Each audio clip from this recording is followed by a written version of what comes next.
नमस्कार, मैं हूं आपका दोस्त विजय विद्रोही। आप मुझसे जुड़ चुके हैं, इसके लिए आप सबका तहे दिल से शुक्रिया। अगले 8-10 मिनट मैं आपसे जुड़े रहने की कोशिश करूंगा। मैं इस समय श्रीनगर में हूं, हसीन वादियों में हूं, अच्छी खासी ठंड है यहां, लेकिन बड़े सवाल घेरे हुए हैं। एक तरफ कहा जा रहा है कि बीजेपी ने वो तंत्र मंत्र साधना कर ली है कि अब कोई वो चुनाव हार ही नहीं सकती। अगर ऐसा है तो फिर वो क्यों ऑपरेशन लोटस कर रही है, क्यों वो टीएमसी को तोड़ने में लगी है, तोड़ चुकी है टीएमसी को, कुछ और पार्टियों को भी तोड़ने की चल रहा है मामला। आखिर राज्यसभा और लोकसभा में 2/3 बहुमत का जुगाड़ जल्द से जल्द बीजेपी क्यों करना चाहती है, इसके पीछे का एक्शन प्लान क्या है। राज्यसभा में देखिए 2/3 के लिए 162 चाहिए, अभी बीजेपी के पास 151-152 है। टीएमसी के 3 सांसदों ने इस्तीफा दिया है, वहां उपचुनाव होगा और तीनों सीटें बीजेपी के खाते में चली जाएंगी तो 155 हो जाएंगी, तो 7-8 का जुगाड़ कर रहा है। टीएमसी के 10 बचे हुए हैं राज्यसभा के सांसद, उसमें से भी क्या कोई टूट जाएंगे। तो राज्यसभा में बीजेपी 2/3 के करीब पहुंचती हुई दिख रही है। बहुत आसानी से ये काम हो जाएगा ऐसा माना जा रहा है, जिस रफ्तार से ऑपरेशन लोटस चल रहा है। राहुल गांधी एक तरफ चेता रहे हैं कि देखिए अगर यही हाल रहा विपक्ष का, यही बिखरे रहे, टूटे रहे, अलग थलग पड़े रहे, तो फिर आप कोई भी चुनाव जीत पाएंगे। इस बात की अंदर से संभावित खुशी मनाना भी आप छोड़ दीजिए। आप हर चुनाव हारने वाले हैं, लेकिन आप अगर महाअभियान चलाते हैं, जनता के बीच जाते हैं, सड़कों पर उतरते हैं, जनता के कंधे से कंधे मिलाकर जनता के मुद्दे उठाते हैं, तो 2029 में चुनाव जीत जाएगी विपक्षी पार्टियां। ऐसा राहुल गांधी का दावा है कि चुनाव हम जीत चुके हैं 2029 का। तो राहुल गांधी क्या अपने को ढांढस बंधाने के लिए एनडीए को चुनौती देते हुए दिखाई दे रहे हैं, अपने कार्यकर्ताओं में एक रहने की अपील करने के लिए ये सब कर रहे हैं, या फिर कोई दूसरी पॉलिटिकल वजह है। जहां तक लोकसभा का सवाल है तो वहां 543 की स्ट्रेंथ है, 2/3 बहुमत के लिए 362 के आसपास चाहिए। 20 सांसद टीएमसी के टूट चुके हैं, एक नामालूम कौन सा दल है उसके साथ मर्जर हो चुका है। इसको कपिल सिब्बल असंवैधानिक बता रहे हैं, लेकिन स्पीकर साहब संडे के दिन भी अपने घर पे इन सांसदों का स्वागत करते हैं और मान्यता दे देते हैं, उनके मर्जर को मंजूरी दे देते हैं, जैसे कि मीडिया में खबरें चल रही हैं।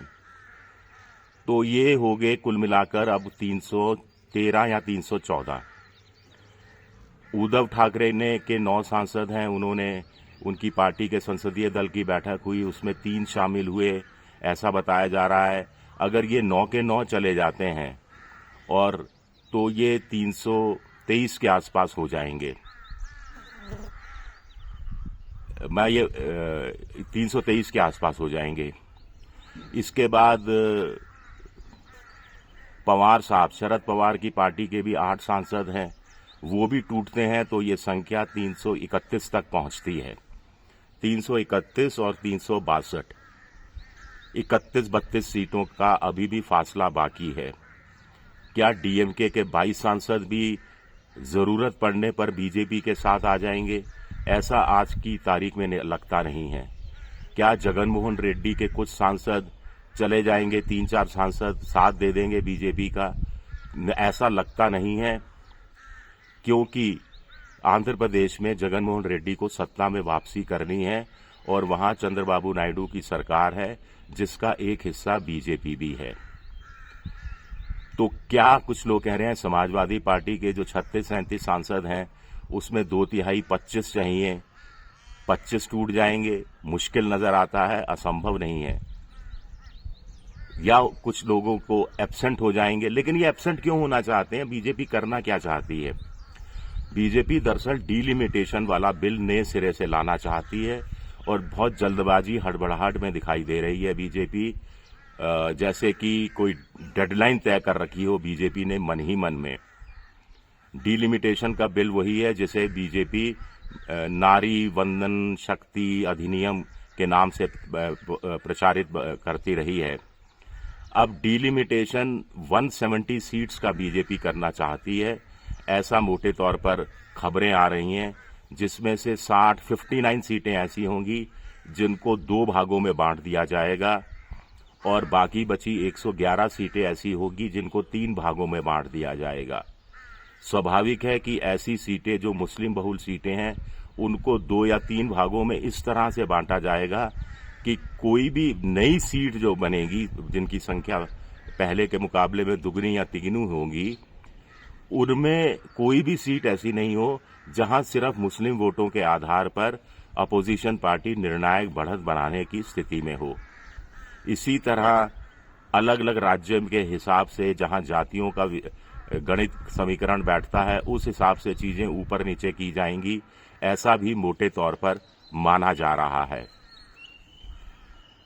इससे पहले ये सवाल आया था कि सरकार अब अपोजिशन पार्टियों को नए सिरे से समझाने में लगी है कि प्रपोर्शन में सबकी सीटें बढ़ जाएंगी और 2027 की जनगणना से पहले ये काम हो जाना चाहिए डिलिमिटेशन का। अगर 2027 की जनगणना का नतीजा सामने आ गया तो फिर 2027 की जनसंख्या के हिसाब से डिलिमिटेशन होगा, जिसमें तमिलनाडु केरल को घाटा हो सकता है।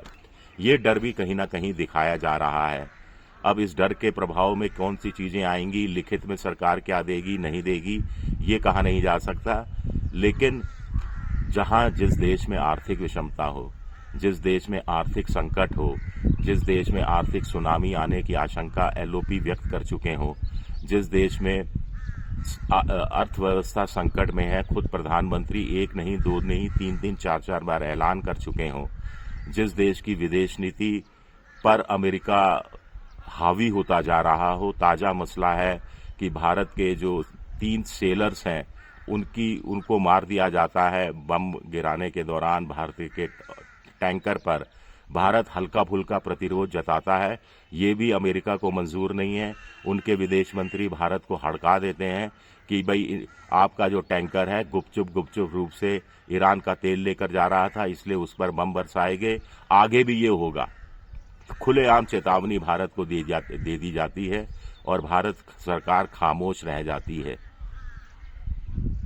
ऐसी परिस्थितियों को सुलझाने की जरूरत है या 2/3 बहुमत का जुगाड़ करने की जरूरत है या पॉलिटिकल पार्टियां विपक्षी पार्टियों में तोड़फोड़ करने की जरूरत है।